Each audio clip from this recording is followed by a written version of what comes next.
Abroad. Masarap pakinggan para sa iba. Sabi nila, kapag nasa abroad ka, masaya at maginhawa. Pero ang totoo niyan, kaakibat nito ang lungkot at pangungulila. May mga panahong gugustuhin mo nalang sumuko, pero nangingibabaw ang tanong na, bakit ka nga ba nandito? Oo, may mga maswerteng nakakaangat sa buhay. Pero aminin nating hindi lahat pinapalad na magkaroon ng magandang buhay.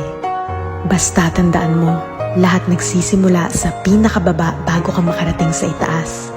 Kapalit ng bawat paghihirap ay ang buhay na pinapangarap. Walang imposible sa taong may tiyaga. Magugulat ka na lang na palitan na ang mga salitang pagod na ako ng buti na lang hindi ako sumuko.